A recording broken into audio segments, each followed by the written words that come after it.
Ang Romans nagsasaad po ng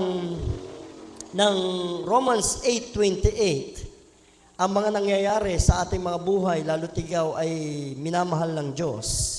Ano ang sabi diyan? And we know that in all things, God works for the good of those who love Him, who have been called according to His purpose. Alam nating sa lahat ng bagay, ang Diyos ay gumagawang kasama ang mga nagmamahal sa Kanya, ang mga tinawag ayon sa Kanyang panukala sa kanilang ikabubuti. So all things we know that the works of the Lord na nangyayari sa buhay natin, it is good. Amen? Because you love God. Kasama ka ng Diyos, gumagawa ng kabutihan, sabi ng Panginoon. Kaya kung ikaw papanig sa kasamaan, ay masama ka. Kung ipagtatanggol mo ang kasamaan laban sa kabutihan, hindi ka kasama ng Diyos. Ang mga kasama ng Diyos, sabi doon, and we know that in all things, God works for the good of those who love Him, who have been called according to His purpose. So may purpose pala kung ba't nangyayari sa ating buhay ang mga bagay na yan. Tandaan po natin, ang topic natin, a story of hope. Story of hope. Nawawalan ka na ba ng pag-asa sa buhay? Tumatamlay na ba ang iyong spiritual dahil sa mga bagay na o mga challenges na ating kinakaharap? Tandaan natin, hope despite of adversity is rooted in our trust in God's sovereignty. Ang pag-asa, mga magulong kapatid, sa kabila ng ating mga trials, mga pagsubok na naranasan, sa kabila ng mga kaguluhan, ito ay nakaugat sa pagtitiwala natin sa kapangyarihan ng Diyos. Ito ay nakaugat sa God's promises, sa pangako ng Diyos, at ito'y nakaugat sa God's goodness. So people, maraming mga tao na kung saan dumadanas ng iba't ibang uri ng adversity, pagsubok.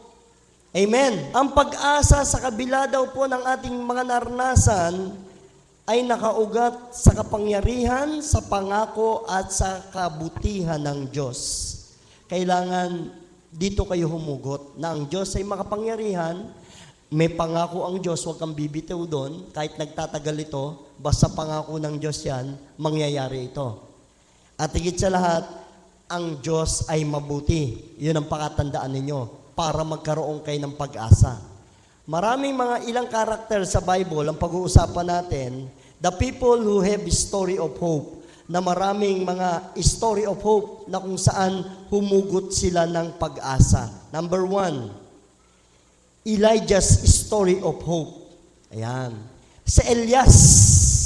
Alam niyo ba si Elias, katulad natin, na exos. Sa kabila ng siya ay propeta ng Diyos, after the battle of the 400 prophet of Baal, na natalo niya at pinatay ng taong bayan ang mga bulaang propeta ni Baal. Nag-iisa na lang siyang natitira. No? So, nung nalaman niya, mga magulong kapatid, nalaman niya na siya'y papatayin ni Jezabel. Si Jezabel ay ang masamang reyna na pumapatay ng mga propeta. Alam niyo, nagkaroon siya ng exhausted emotion, exhausted body. Anong sabi sa 1 King 19:3-4? After his boldness, anong sabi dyan? Sige nga, sa Tagalog natin, natakot si Elias na mamatay. No? Kaya't umalis siya at nagpunta sa Beersheba, sa lupain ng Juda, kasama ang kanyang utusan. Iniwan niya roon ang kanyang utusan at mag-isang pumunta sa ilang. Pagkatapos sa maghapong paglalakad, ay naupo siya sa lilim ng isang puno at nanalangin ng ganito, Yahweh, kunin na po ninyo ako ako po'y hirap na, mabuti pa pong mamatay na ako. Do you imagine that? Alam niyo ang istorya ni Elias? Ang lakas ng loob niya eh. Sa pasimula talagang ang tapang-tapang niya. Pinapunta siya, sabi ng Lord sa kanya, na sabi mo sa mahal na hari na hindi uulan. No? Hindi nga na umulan, natuyo ang lupain, natuyo ang mga katubigan. Ang sabi ng Panginoon sa kanya, pumunta ka sa lugar ng Karit, sa kabundukan, doon ay may batis, doon ka iinom, at padadalang kita ng pagkain sa pamagitan ng mga uwak. Do you imagine that? At tinupad ng Diyos ang pangako niya at sinabi niya kay Elias. Nakakainom siya sa batis habang nagugutom, nauuhaw ang mga taong bayan doon dahil nga sa wicked na king, at higit sa lahat, dinadalan siya ng mga uwak ng tinapay, araw-araw, ng pagkain, araw-araw. Ang uwak, mga magulong kapatid, ay isang madamot na ibon. Hindi sila mapagbigay, pero ang uwak ang ginamit ng Diyos para magdala ng pagkain kay Elias. Kaya punong-puno siya ng pag-asa. At nung time na yon, sabi ng Panginoon, tipunin mo ang mga, sabihin mo doon sa mahal na hari na pauulanin ko. No? Siya po ang propeta na kung saan kasi mas mabilis sa takbo ng kabayo si Elias pag tumakbo. Do you imagine that? Dahil sinasamahan siya ng Espiritu ni Yahweh, mas mabilis siya kaysa sa kabayo. Basahin niyo po yung 2 Kings. So dito makikita natin, ang gusto ko lang ipuntos dito, nung time na nag-battle na ang 400 prophet na papaapuyin ang hain, no? Doon sa gitna, hindi na paapoy ng mga 400 prophets. Kahit sinugatan na nila ang kanilang mga katawan. Pero nung nanalangin si Elias kay Yahweh, agad-agad yung apoy mula sa kalangitan ay bumagsak doon sa hain ni Elias. My dear brethren, ganun kamakapangyarihan si Yahweh. At pinatunayan lang na ang mga Diyos ng mga Baal, ng mga propeta, ng mga sumasamba sa mga Diyos-Diyosan, no? Ay walang-wala sa Diyos ni Elias na hindi nakikita pero nararamdaman. Yan ang Diyos natin. Kaya kayo nandito. Dahil meron tayong Diyos na bagamat hindi natin nakikita, mararamdaman ninyo siya. Amen? Ang Diyos ng born-again Christian ay nararamdaman, hindi nakikita. Kasi siya kumikilos, gumagalaw. Bagamat hindi tayo katulad ng iba na mayaman, na maginhawa ang buhay, pero pagdating ng takdang panahon ng katubusan, ikaw, ako, ay aangat kapiling ng ating Kristo. Dahil naniwala ka kahit hindi mo siya nakikita. Amen? Kaya nung panahon na yon, mga magulong kapatid, no? Yan ang nasabi ni Elias nung namatay na ang mga kalaban niya, agad-agad nakarating kay Jezebel, ang masamang reyna, no? Ang hari noon si King Ahab, pero mas under siya ng kanyang reyna, no? Minsan gano'n, ano? Ang hari, ang makapangyarihan, sabi, ang hari, ang ulo ng bayan, pero ang leeg ay ang reyna. Kapag hindi gumalaw ang leeg, hindi makakagalaw ang ulo. Nasubukan niyo na ba mag-stiff neck? Di ba? Hindi makagalaw ang ulo natin.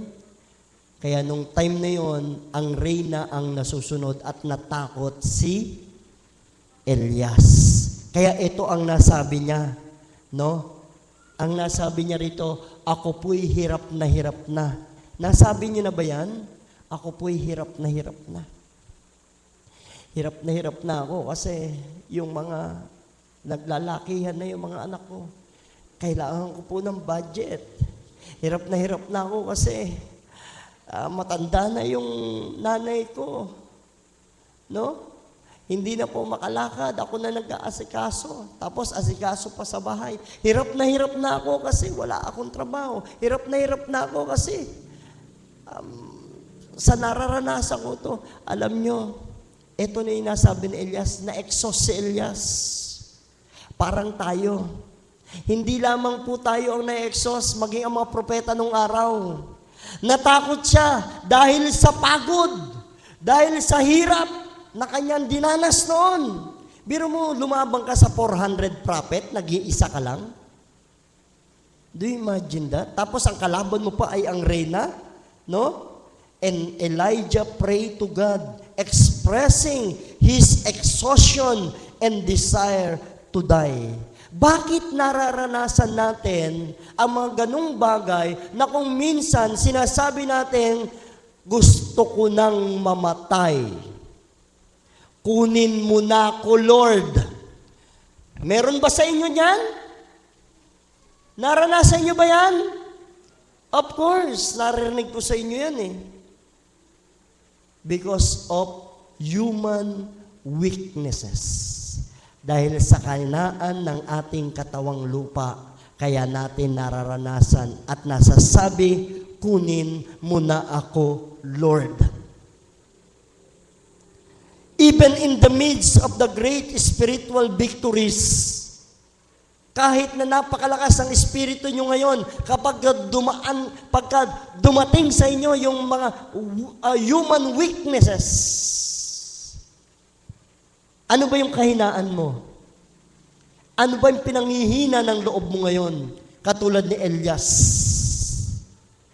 Bawat isa sa atin nanghihina ang loob kuminsan. Amen? Dahil wala kang pambayad. Amen? Nanghihina ang loob mo doon. Yun ang malakas makapagpahina ng loob. Kapag wala kang pambayad sa utang. Isa pang malakas makapagpahina ng loob kapag ka naubusan ka ng budget. Amen? In reso-reso, ang unang nakapagpahina ng loob ng tao, yung wala kang pera. Lagi ko sinasabi sa pulpito yun eh. Tingnan mo yung katabi mo, malungkot ngayon. Di ba? Kaya kinakabahan na naman ako mamaya eh. Dahil yung mukha ninyo, lulungkot. Alam ko na. Anyway. Pero huwag kayong mag-alala, masasaya naman sila Quezon dito eh. Dahil this week, Kuya Bet, iminutan nyo na itong para kung sakaling makahabol tayo sa anniversary, itong muna, palpit muna, post ipon na naman tayo dyan, napakamahal na materyales, pero ibibil na natin na materyales yung mga naipon natin dito at salamat sa inyong lahat na nagkaloob dahil bibil na tayong materyales, kasama po ang bubong dito na pipinturahan at mamasilyahin. Ang tawag doon, yung volcasil. So, magkasabay po yan. So, sa biyaya ng Diyos, may mga kinontrata na tayo na magpipintura ng bubong natin. Kaya pag tingin mo dito, ang ganda na ng bubong. Wow! Kahit lokbo-lokbo, nakapintura naman. Hindi na muna natin papalitan, wala tayong pamalit eh. Pero pipinturahan natin para makita nyo na maganda ang bubong ng church. Amen! Kaya gusto ko yumamang kayong lahat eh. At dalangin ko rin pagyaman nyo, huwag nyong kalimutan ng church. Pag yumayaman, nakakalimutan ng church eh. Tuwan-tuwa ako sa lahat. Ba't ganun? Pagka mahirap tayo, todo pangako tayo sa church. Pero pag nandyan ang pera, yumaman na, dumating na, nakakalimutan ng church. No? Huwag nyo na akong bigyan, huwag nyo na akong labgipan. Magkaroon lang tayo ng burden dito dahil ito'y templo ng Diyos. Tahanan ng Diyos. The presence of God lalo na pag Sunday ay nandito. Kaya salamat sa mga tulong ninyo. Ako'y lubos na nagpapasalamat sa inyong lahat. Kahit magkano man ang naiblagay nyo dyan, kaparti kayo ng sambahang ito. Amen? Palakpakan nga natin si Lord.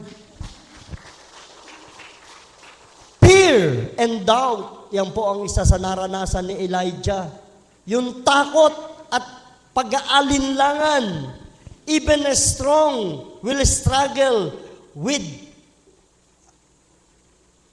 emotion. Kahit daw po yung malalakas na mga spiritual noon, spiritual leader natin noon, si Elijah, ang lakas sa Lord.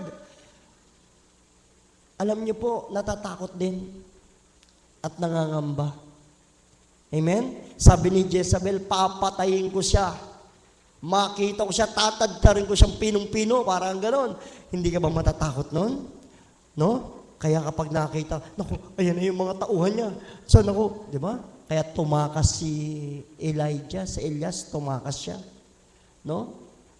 Fear and doubt, even strong will struggle with emotion, kahit gaano ka kalakas. Kahit ikaw pa ay tingin sa'yo ng asawa mo ay very strong. Father image, alam ko, may kahinaan ka at natatakot ka rin. Lalo na kapag nakikita mo yung anak mo nagugutom na. Lalo na kapag nakita mo yung asawa mo nagtatrantams na. Natatakot ka, ano kaya ang gagawin ko? Ay, ano naman, bubungangaan na naman ako. Hindi dahil sa takot ka sa kanya at hindi mo siya kaya, kundi natatakot ka dahil wala kang magawa. Kahit kayong mga nanay, hindi po ba? Kapag nakikita niyo yung mga anak niyo, amen? Sino yung natakot nung nakita niyo yung anak niya? Sino nakaranas dito ng asin ng ulam? Nakaranas ng patis lang? Diba? O bangus ang ulam, yung 1 peso na bangus, ako po umiiyak. Hindi sa nakita ko yung mga anak ko na gano'n, hindi naman naranasan ng mga anak ko yung magutom eh. Umiiyak ako kasi nakikita ko yung mga kapatid ko. Walang ulam. Tapos kasama pa ako, pabigat. Kaya ang ginawa ko, umalis ako sa bahay namin. Sa edad na 15 years old, 17 years old, umalis na ako sa bahay namin. Nag-independent ako. Nakisama ko kung kani-kanino.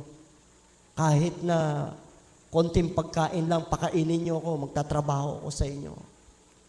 Ayoko lang maging pabigat sa magulang ko. Nakikita ko yung magulang ko eh. Yung tira sa kanya, yun lang kakainin niya eh. Tapos ibibigay pa niya sa mga apo niya. Tapos isa ako sa walang trabaho, pabigat sa kanya, hindi ako papayag ng ganun. I love my parents at ayoko nakikita naghihirap ang aking mga kapatid noon. Kaya umalis ako, nakipagsapalaran ako. Kung saan-saan. Kung kani-kanino. Hanggang ngayon, wala akong pamilya na kamag-anak dito dahil nasanay ako sa independent life. So my dear brethren, kailangan lumabang ka. Amen? Sa buhay na ito, huwag kang susuko. Kailangan lumabang. Huwag kong sasabing, gusto ko nang mamatay. Kuhanin mo na ako, Lord. Kasi ayoko na. Ang sakit na ng ulo ko sa apo ko. Ang sakit na ng ulo ko sa anak ko, sa asawa ko. Ang sakit na ng ulo ko. Gusto ko nang mamatay. Nakaganon ka sa wall. Mag-isa ka. Ba't natin naranasan yan? Because of the struggle with emotion. May mga emotion tayo eh. Amen? But, take note, ito ang story of hope ni Elijah. But the Lord is there for Elijah. Alam niyo bang ang Diyos nakikita si Elijah? In 1 King 19:5-8, ang sabi dyan, pagkatapos nahiga siya at nakatulog. Ngunit dumating ang isang anghel. Kinalabit siya nito at ang sabi, gising na at kumain ka. Nang siya'y lumingon, nakita niya sa may ulunan ng isang tinapay na niluto sa ibabaw ng mainit na bato at tubig sa isang lalagyan. Kumain nga siya at uminom. My dear brethren, ganyan ang Diyos eh. Pag nakikita ka na niya, na exhausted na at hinang-hina na, to the rescue siya. God is our rescuer. Amen. Tandaan po natin, the angel appeared to Elijah providing him with food and water. And the Lord gives us food, providing waters when we exhausted to bring back our strength. And the Lord will bring back the strength of Elijah. And also, kapag exhausted ka na, the Lord will bring back your strength. Ganyan si Jesus. Pinalalakas niya ang may mga tiwala sa Kanya. Kapag hindi mo na kaya, tinutulungan niya. Kaya huwag kang matigatig, kapatid. Huwag kang matakot. Ang tinanggap mong Diyos na si Jesus ay hindi pangkaraniwan lang. Kapag siya ang tinanggap mo sa puso mo, lahat ng kapamaraanan, ipapaisip niya sa iyo. Lahat ng kailangan mo, ibibigay niya sa iyo. Kaya nga sinabi niya, ask and you receive. Humingi ka lang, tumawag ka lang. Sabihin mo lang, Lord, nahirapan na ako. Nahirapan na ako. Tulungan mo na ako. Isaiah 41 verse 10, kung natatakot ka man, anong sabi ng Panginoon? Ako'y sasayo, huwag kang matakot. Pakibasa nga po. Ako ang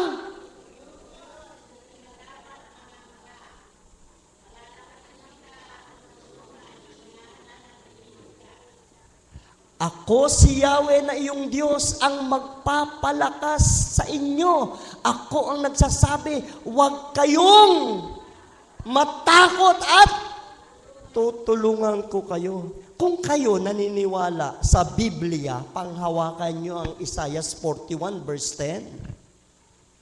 Dahil hindi ang pastor ang nagsasabi niyan, kung hindi mismo ang Diyos mula sa kalangitan, ibinabayan sa propeta, isinulat ng propeta, para hanggang ngayon, sabihin sa'yo, huwag kang matakot, huwag kang malungkot, huwag kang mangamba. Ako si Yahweh ang nagsasabi nito, palalakasin kita at tutulungan.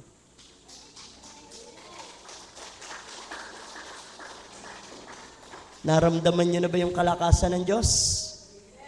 Magtiwala lang kayo sa salita ng Diyos. Do not fear. Sabi mo nga sa atin mo, kapatid, huwag ka nang malungkot. Amen? Minsan lungkot nyo, wala lang pera, lungkot na. Amen? Hallelujah. Ako kahit nagtatagal na magawa itong church na to, gusto ko magawa ito. Kahit paunti-unti, okay lang sa akin. Ang mahalaga, magawa ito at bago man lang mapulpil ang misyon ko rito, maiwanan natin ito sa mga anak natin o baka maabutan nyo pa. Hindi natin alam, either na ako ang mauna o kayo ang mauna. Ba't nakangiti ka, pastor? Kasi tanggapin natin ang mga pangyayari sa buhay. Una-una lang yan, mga kamagulong kapatid. Amen? Una-una lang yan. Kaya, you should pay eternal plans. Kumuha ka na ng lupa, ngayon pa lang. Hulugan mo. Sa ganun, may pwesto ka na. Kung babalik yung pagka-ahente ko, mag-aahente ko ng lupa sa memorial. Mabenta yan. Sabihin ko lang, nagkakasakit ka na. Tingnan mo yung ano mo, lakas mo. Nangangalog na yung tuhod mo. Kaya bago ka man lang pumanaw, magkaroon ka ng lupa. Eternal plan. Diba? Ganun lang, mag-ahente kayo niyan. Kayo ang bagay dyan eh. Mag-ahente kayo. Kikita kayo. May kita dyan. May kita sa mga patay. Yung kabaong nga, lakas ang kita sa kabaong. Magkano kabaong ngayon? Magkano kabaong ngayon? Sino mga namatayan na? Magkano binayad mo? Di ba? Pinakamababa, 40,000. Kung gusto mo, primera klase, may stereo. No? Do you imagine, may stereo ang kabaong mo? Ano yun? Marinig pa ba ng bangka yun? Biro mo, para may sound si tatay. Ang paborito niya, yung butchiki. Tong-toy lang. Anyway. Number 2. Anong sabi dyan? King Hezekiah's story of hope. Si King Hezekiah, kilala nyo? Si King Hezekiah, isa siyang mabuting hari, isa siyang may takot kay Yahweh, pero dumating ang punto, sinabi sa kanya ni Elias o ni Isaiah, ni Prophet Isaiah, mahal na hari, mamamatay na kayo. Basahin natin, ha? 2 Kings 21:22. Kaya ako, inano yung eternal plans eh. Nang panahong iyon, nagkasakit ng malubha si Haring Ezekias. Dinalaw siya ng propetang si Isaias na anak ni Amos at sinabi sa kanya, ipinasasabi ni Yahweh, na ayusin mo na ang iyong kaharian sapagkat malapit ka nang mamatay. Hindi ka nagagaling sa sakit mong yan. So, ibig sabihin, may sakit si Elias, si yung hari, si Hezekiah, no? May sakit. At ang sabi ng propeta, mahal na rin, mamamatay na kayo. Mamamatay kayo. May nagsabi na ba sa'yong ganon? Takot ka, Takot ka bang mamatay? Tingnan mo katabi mo. Sabi mo, kapatid, takot kang mamatay, no? Ayoko pa. Kasi yung mga bakahang ko, mga itikang ko, mga itlugang ko, hindi ko pa na, yung mga anak ko, hindi ko pa naaayaw. May punto pa. Di ba? Ang bawat isang tao takot mamatay.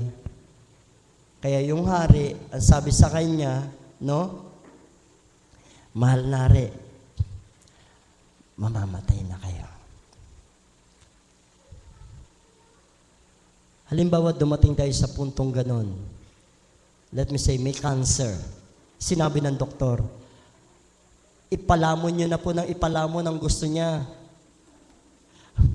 Matakaw ka . Malaki yung tiyan mo. Kasi po, may cancer po siya sa lalamunan. Kakakain po.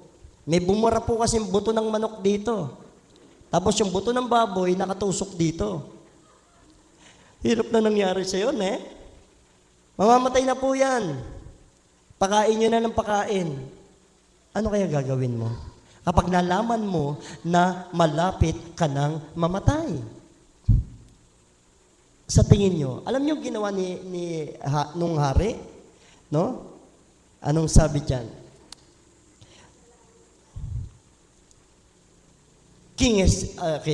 Humarap si Haring Ezekias sa dingding at nanalangin kay Yahweh. Pagkatapos sabihin nyo, humarap siya sa dingding at nanalangin kay Yahweh. Anong panalangin? No? Meron pa ba dyan? Okay? Bumalik ka, sabihin mo kay Ezekias, ang hari ng aking bayan, narinig ko ang iyong panalangin at nakita ko ang iyong pagluha. Okay. Then, he turned his face towards the wall and prayed to the Lord, saying, remember me, O Lord. I pray how I have walked before you in truth and with a loyal heart, and I have done what is good in your sight. Ang sabi niya, Panginoon o Yahweh, nakita mo naman kung paano ako naging totoo sa iyo. Nakita mo naman kung gaano kaloyal ang aking puso sa iyo at lahat ng gusto mo, ginagawa ko.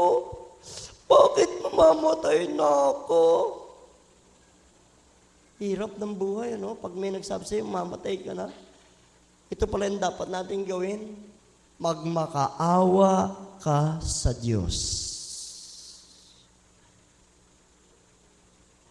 Hezekiah wept bitterly. And the Lord answered. No? Ang sabi niya kay Elias, return and tell Hezekiah, the leader of my people, thus saith the Lord, that the God of David your father, I heard your prayer. I have seen your tears. Surely I will heal you. Kapag nanalangin ka sa Diyos, sikapin mo't isipin mo na narinig ka ng Diyos. Huwag mong sabihin hindi ka pinakikinggan ng Diyos dahil hindi binigay sa iyo ang gusto mo. Huwag. Naririnig ka ng Diyos. At kung dumarap ka sa sakit at karamdaman na malapit ka ng mamatay, tell the Lord, Lord, naging totoo ako sa iyo. Sumasamba naman ako ng linggo. Wala nga akong absent eh. Lord, lagi akong nananalangin sa iyo. Tell the Lord. Yung laman ng puso mo, sabihin mo sa Diyos. Amen? And the Lord said to you, I heard your prayer. Ano ba yung gusto mong ipanalangin sa Panginoon ngayon? I heard your prayer. And the Lord said to you, I have seen your tears. Huwag yung panalangin, may hiningi ka sa Lord, tapos panalangin mo, ganun lang. Lord, bigay mo naman yung hiniling ko. Damot mo naman, may sumbat pang ganun. May ganun, may ganun. May ganun ba ang Lord? Hindi madamot ang Diyos. Maaaring may mga bagay tayong hiningi sa Diyos, hindi binibigay ng Diyos sa atin dahil maaaring ito ay kakapahamak mo. O maaaring kaya hindi niya binibigay, merong nakalaan para sa atin na masigit sa gusto mo. Amen? And all things has a purpose. All things for good. Sabi ng binasa natin. And all things God works for good. Para siya kabubuti ng mga minamahal niya, ng mga nagmamahal sa Kanya. Kaya isipin natin, lahat ng nangyayari sa buhay natin ay para sa ikabubuti natin. And the Lord answered, anong sabi diyan? Return to them. Sabihin mo, nanarinig ko ang panalangin mo. And ang sabi diyan sa passage, and the Lord extend Hezekiah's life 15 years. Paano tayo marinig ng Diyos? Number 1, walk in truth. Lumakad ka sa katotohanan. At ang katotohanan, nakita mo na, natagpuan mo na, walang iba kundi si Jesus Christ. He is the truth. Be loyal. Be loyal to God. Be loyal to your wife and husband. Be loyal to your work. Be loyal for everything. Have a loyal heart. Magkaroon ka ng tinatawag na tapat na puso. Amen? Kapag may asawa ka na, huwag nang tingin ng likod sa kanan, likod sa kaliwa. Straight lang. Para sa iyo, yung asawa mo, ang pinakamagandang babae sa balat ng lupa. Para sa iyo, yung asawa mo, ang pinakagwapo at pinakapogi sa lahat ng tao, sa lahat ng lalaki, sa buong pandatong. Wala nang iba. Ka nang maghangad pa na, ang pogi ni Dingdong. Para nagsisisi ka, hindi ka mukha ni Dingdong yung asawa mo. Di ba? Kaya mo pinakasalan yan kasi gwapo yan. Kaya mo pinakasalan yan para sa paningin mo maganda yan. Kahit na chubby yan. Kahit ano man naging itsura niya ngayon, asawa mo yan at dapat maging loyal ka dyan. Amen! Wala nang hihigit pa sa tamis ng pagmamahalan ng mag-asawa. Amen. Kahit matanda na kayo, dapat nagde-date pa kayo. Kayong dalawa. Amen? Sa mga wala namang asawa, Ang encouragement ko, nakilala mo ang Panginoon, siya na yung asawa mo. Amen? Mahalin mo siya ng lubos. Maging loyal ka sa kanya dahil siya na ang kapartner mo nung nawala ang asawa mo. Kaya maging tapat ka sa Diyos. Amen? Sa mga may asawa, kapag naging tapat kayo sa asawa nyo, nagiging tapat kayo sa Panginoon. Nagiging kalugod-lugod kayo sa Panginoon. Kaya mga mahal kapatid, ganyang kabuti ang Diyos. The Lord answer your prayer when you walk in truth, when your heart is loyal, and you do good. Always do good. Pinakikinggan ng Diyos ang mga taong gumagawa ng kabutihan. Huwag kang magsasawa ng paggawa ng mabuti. Amen? Kailangan gumawa ng kabutihan, hindi kasamaan. Huwag kang magsalita ng masama sa kapwa mo kahit na nagagalit siya sa'yo. Love your enemies. Do good. Yan ang tinuturo ng Biblia eh. Dapat sundin natin. Kung hindi magkagayon, hindi ka pakikinggan ng Diyos kahit umiyak ka. Kasi hindi ka gumagawa ng mabuti. Ang puso mo marumi. Hindi pinakikinggan ng Diyos ang marurumi ang puso. Yung may mga galit. Kaya nagtatagal ang mga blessing sa buhay natin. Kasi marami tayong hindrance sa puso eh. Amen? Pwede bang hawakan niyo yung puso niyo? Pakihawakan lang ng kanang kamay, huwag kaliwa. Kaliwete ka, kanang kamay, yan. Hinga ka. Buga. Hinga. Buga. May bara, wala? Parang meron, Pastor. Bombay. Talete. Ang daming bara. Galit. Tampo. Dali kang mamamatay. Sasabihin sa iyo ng propeta ng Diyos, malapit na pa kayo mamatay. Ihandaan nyo na po yung kabaong nyo. Kapag may nagsabi sa yung ganon, bumili ka na ng kabaong mo. Para sa ganon, di mahirapan yung ano. Sabi ko nga kay Lord, deal ko kay Lord, sabihin mo sa akin na ako mamamatay na ako. Ha? Kailangan alam ko. Para makapaghanda ako. Nang sa ganon, gagawa ako ng mga letter. Dear Kuya Abet, tapusin mo po yung kisame, ha? Ikaw po ang gagawa niyan. Yun ay kung mauuna ako kay Kuya Abet. Paano kung si Kuya Abet mauna? Wag naman. Di ba? Magkaedad lang kami. Di ba? Dear Nanay Linda, lagi ka pong mag-special number, ha? You know. Anyway, ba't kamatayan ba? Kasi ito, sinabi yung mamatay. Last but not the least, huli na to.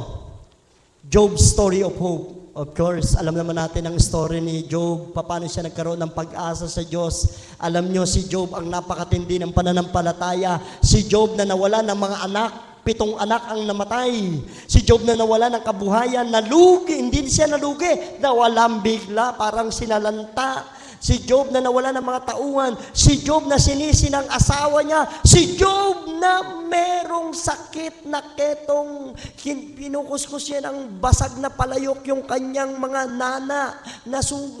Yung mga sugat niyang may nana. Nasa isang sulok na lang si Job. Ang tindi ng nangyari kay Job. Paano siya nagkaroon ng pag-asa? Ang tindi ng pananampalataya niya. Pero bumigay din si Job, mga magulong kapatid. In Job 10:18-20, ito ang nasabi ni Job. Bakit mo hinayaang ako ay isilang pa? Namatay na sana ako bago pa mayroon sa akin nakakita. Bago ako isinilang, ako sana'y namatay na. Sa libingan sana nagtuloy mula sa tiyan ng aking ina.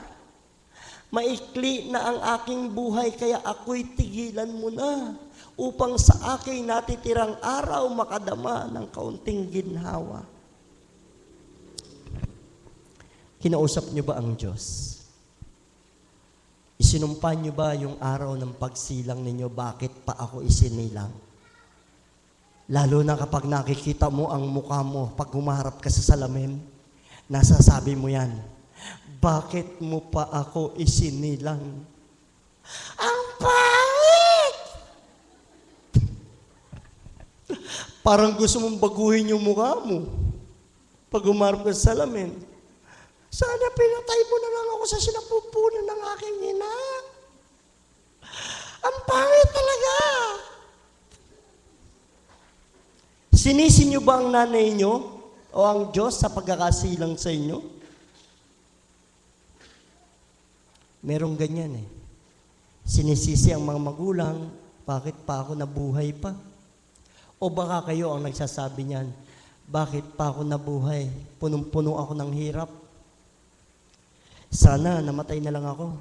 O baka sinasabi niyo sa mga anak niyo yan, sa mga apo niyo yan, sana nung nandun ka pa nung maliit ka pa, pinisil ko na yung ilog mo kung alam ko lang lalaki ka ganyan. Pakasalbahin mong bata ka. Sakit ka ng ulo ng tatay mo. Maraming mga magulang ganyan nagsisisi.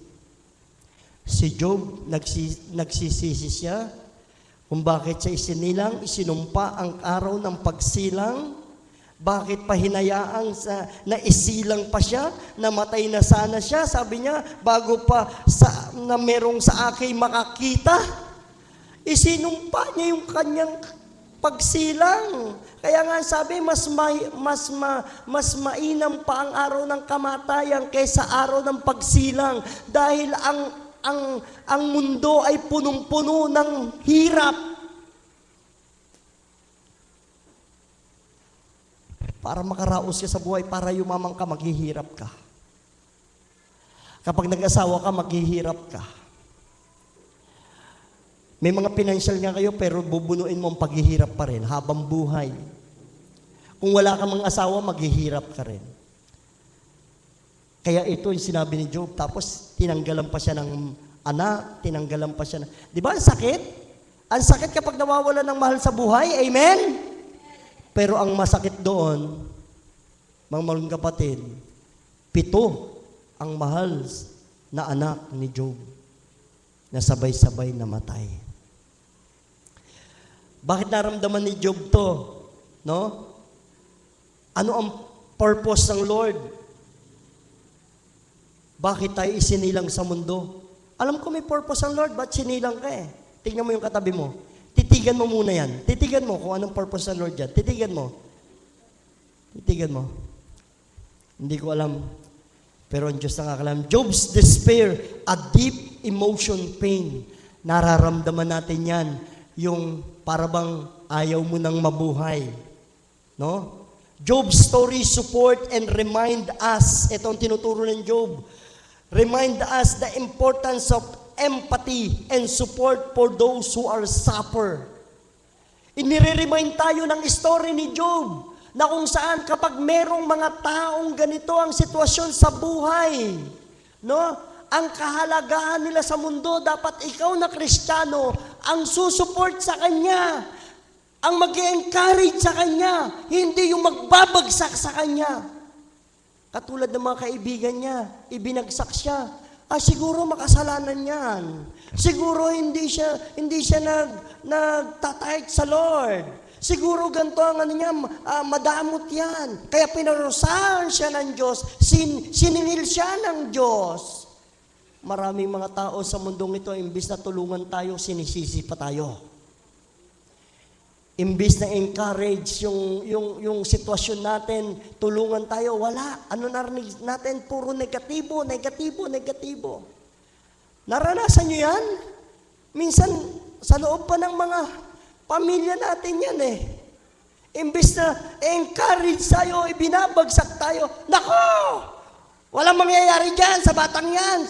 Si Tintin, nako! Wala yan. Ikaw naman, si Tintin naman,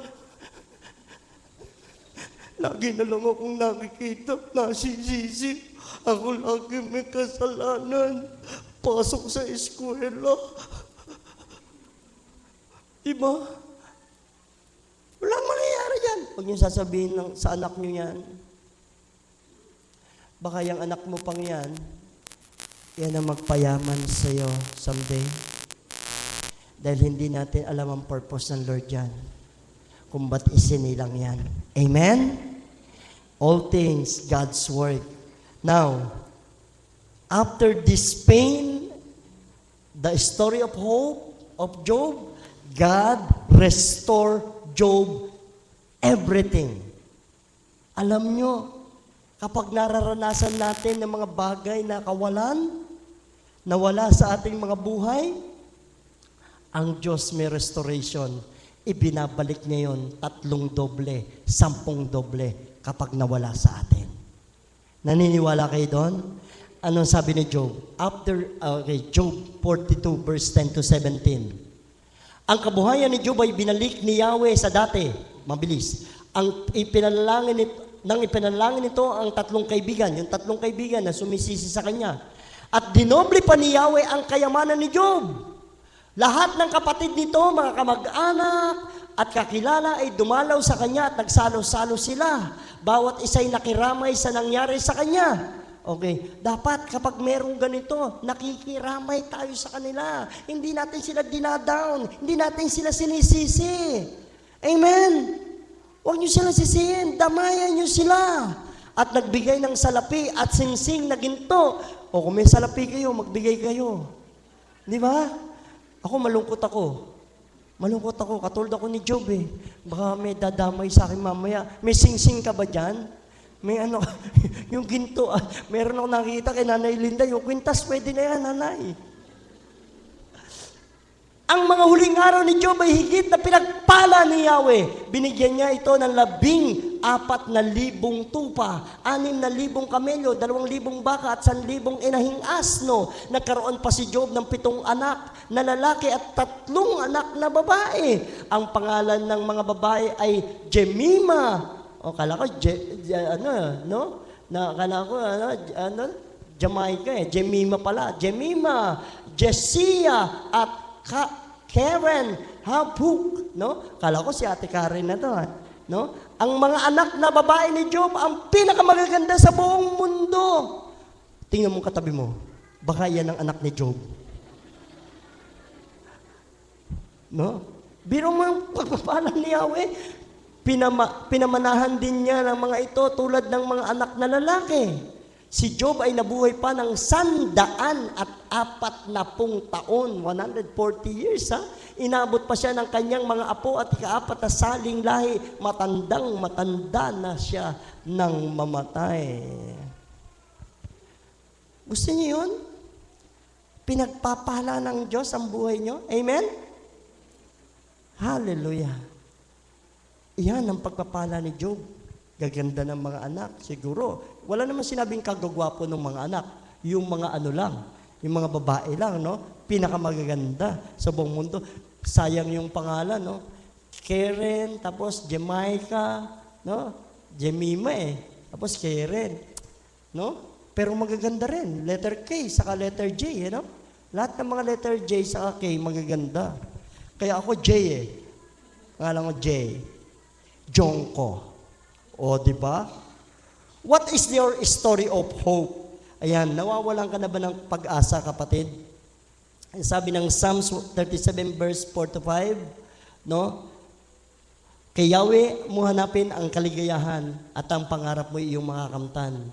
Ang iyong sarili sa Kanya talaga tutulungang ganap kapag ikay nagtiwala. May problema ka bang kinakaharap ngayon? Napapagod ka na ba? No? So, mga magulang kapatid, naiinip ka na ba? Alam nyo, ang Diyos nandyan lang eh. Ang mga salita niya nagpapalakas ng loob natin eh. Matthew 11:28, lumapit ka sa akin, ikaw na napapagal, nabibigatan sa iyong pasanin at aking kang pagpapahingahin. Sabi ng Panginoon niyan, ang Diyos na nagsabi niyan. Ano pang sabi niya sa Isaiah 60 verse 22? Isaiah 60 verse 22, matatapos na tayo dito. Ang pinakamaliit na lipi ninyo ay dadaming mainam at ang munting bansa ay magiging makapangyarihan. Ako si Yahweh na kaagad tutupad sa aking mga pangako kapag dumating ang mga takdang panahon. Alam niyo, ang ganda sa English nito eh. No? Ang sabi dito, when the time is right, the Lord will make it happen. When the time is right, the Lord will make it happen. Sa panahon ng Diyos, sa tamang panahon ng Diyos, huwag kang mawawala ng pag-asa dahil may tamang panahon ng Diyos para sa pag-unlad mo. Ang panahon ni Job, ang tagal pa bago ibinigay ng Diyos. Ang dami pang sisihan, dami pang conversation. Bago ibinigay ng Diyos sa kanya, ibinalik ang kayamanan at higit pang pinagpala si Job. Ganon din sa buhay natin. In the right time, God will make it happen. Amen? Hallelujah. No matter what you may be facing today, trust in God's assurance that everything make it happen. Magtiwala ka sa Panginoon, kapatid. Yan ang encouragement ko sa iyo. Anumang anumang nagaganap sa buhay mo, anumang kinaharap mong pagsubok, magtiwala ka sa Panginoon dahil mangyayari ang mga bagay na nais niya sa buhay mo. Purihin ang Panginoon.